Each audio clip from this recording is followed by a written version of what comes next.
Oi, pessoal. Hoje, na nossa aula, nós vamos ver mais alguns assuntos recorrentes no Enem.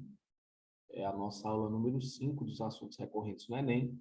São assuntos que sempre vêm caindo aí na prova do Enem, especialmente para vocês que vão fazer a prova do Enem esse ano. Então, o que nós vamos ver hoje são as palavras homônimas, certo? O que seriam, então, essas palavras homônimas, pessoal?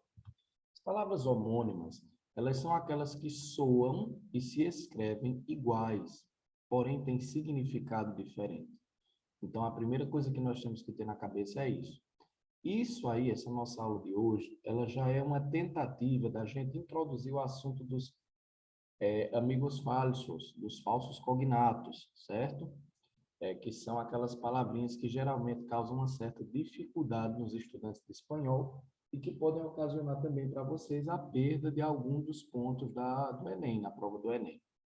Então, palavras homônimas são aquelas que a gente escuta elas, porque elas são pronunciadas da mesma maneira, algumas delas se escrevem da mesma maneira, porém têm significado diferente. E as palavras homônimas, pessoal, elas têm duas classes, tem dois tipos de palavras homônimas, certo? São dois tipos de palavras homônimas.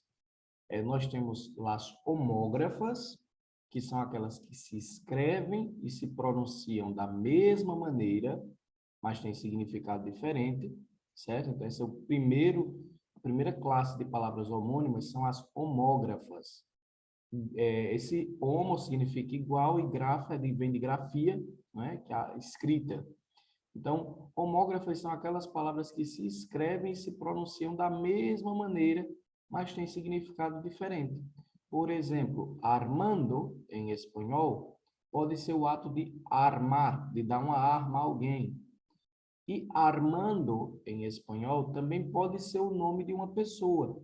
Então, vejam, eu não estou falando aqui apenas de falsos cognatos entre o português, entre o espanhol, mas estou falando de problemas da própria língua espanhola que nós também temos no português. Porque, por exemplo, a palavra Armando em português, ela pode ser tanto o nome de uma pessoa, quanto ela pode ser o verbo, o ato de armar alguém ou de montar alguma coisa. Então, vejam que no espanhol também existe essa dificuldade, né? Uma palavra que pode ter dois significados, dependendo do contexto onde ela for usada. Então, armando em espanhol pode ser o ato de armar alguém. E Armando também pode ser o nome de uma pessoa. Então, são palavras homógrafas. Elas se escrevem e se pronunciam iguais, mas têm significado diferente. Nós também vamos ter as palavras homófonas. Homo, vocês já sabem, é igual, e fono é escuta, ouvir. Elas são aquelas palavras que se pronunciam igual, porém têm seu significado e sua escrita diferentes, certo?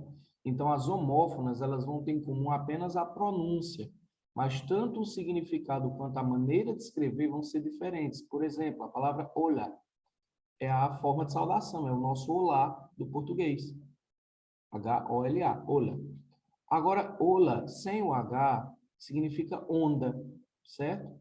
Então, nós também temos que ter essa atenção. Então, existem dentro das palavras homônimas, existem as palavras homógrafas, que são aquelas que se escrevem e se pronunciam da mesma forma, mas têm significado diferente.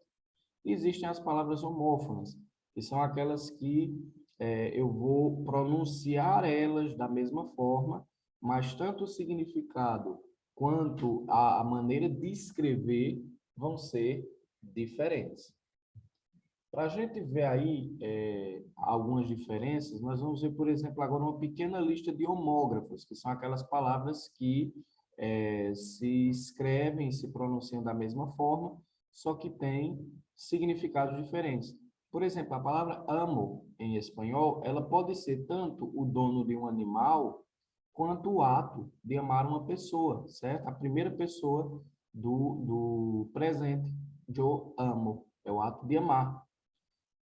A palavra acatar, ela pode ser tanto obedecer uma ordem, ou seja, acatar uma ordem, como pode ser fazer uma homenagem em espanhol, certo? A palavra banco, em espanhol, ela tanto pode ser um lugar para sentar, um lugar para se sentar, quanto ela pode ser também um lugar onde se guarda dinheiro, do jeito do português. A palavra café, em espanhol, ela pode ser tanto uma bebida, que é o nosso café, que a gente conhece, todo mundo conhece café, quanto ela pode ser também uma cor. A cor café, el color café em espanhol, é a cor marrom, certo? Então, em alguns lugares onde se fala espanhol, é comum que as pessoas digam, eu tenho uma bolsa de color marrom. Eu tenho uma bolsa da cor marrom. Em outros lugares, essas pessoas podem dizer, eu tenho uma bolsa de color café, que significa a cor também, cor marrom, certo?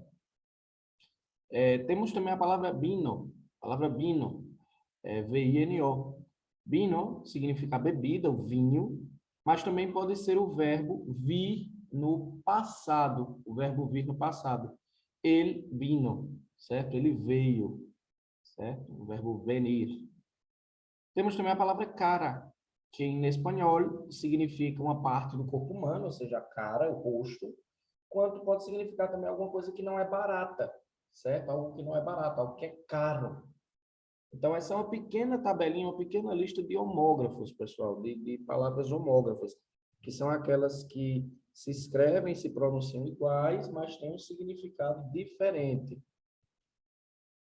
E eu também tenho aí uma pequena lista de homófonos, que são aquelas que escutam, são ouvidas, são pronunciadas da mesma maneira, mas que tanto o significado quanto a escrita delas vai ser diferente. Por exemplo, baço, B-A-Z-O, é a bacia, é um órgão do corpo humano, essa parte do corpo humano. E vaso, V-A-Z-O, perdão, é um recipiente para beber líquidos, é um copo, certo? Eu tenho a palavra bello, B-E-L-L-O, que é bonito. Eu também tenho a palavra velho, V-E-L-L-O, que é pelo, os pelos que nascem, por exemplo, no nosso corpo, no braço, nas pernas. Eu tenho a palavra bacante, B-A-C-A-N-T-E, que é um adorador do deus Baco, que era o deus do vinho na mitologia grega. E eu tenho a palavra bacante, V-A-C-A-N-T-E, que é algo vazio, algo que está sem ocupar. Por exemplo, la silla está vacante, certo? Está vacante. Também existe essa palavra em português.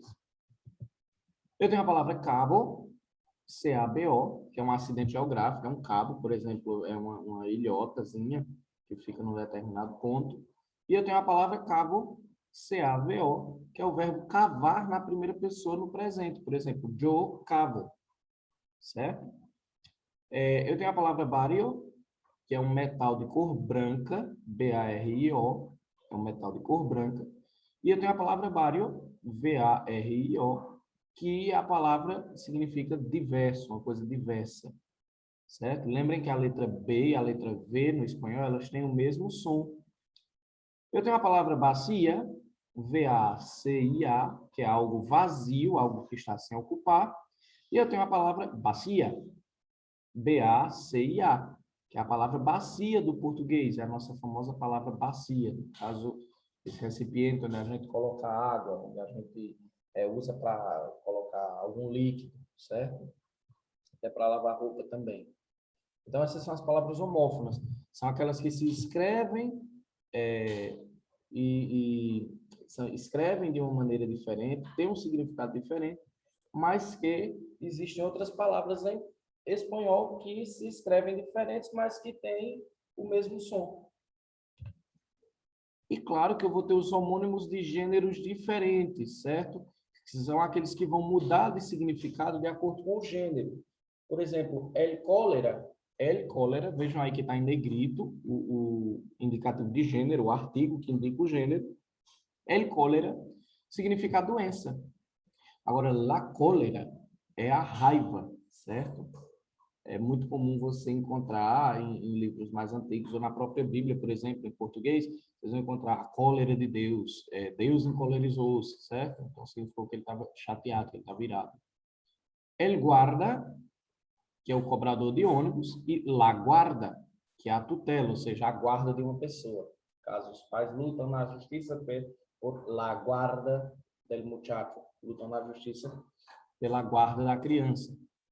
Eu tenho el policía, que é o agente, certo? É o policial. E eu tenho la policía, que é a administração, que é a instituição, a polícia. Eu tenho el mañana, que significa o futuro, o amanhã. E eu tenho la mañana, que é amanhã, a parte do dia.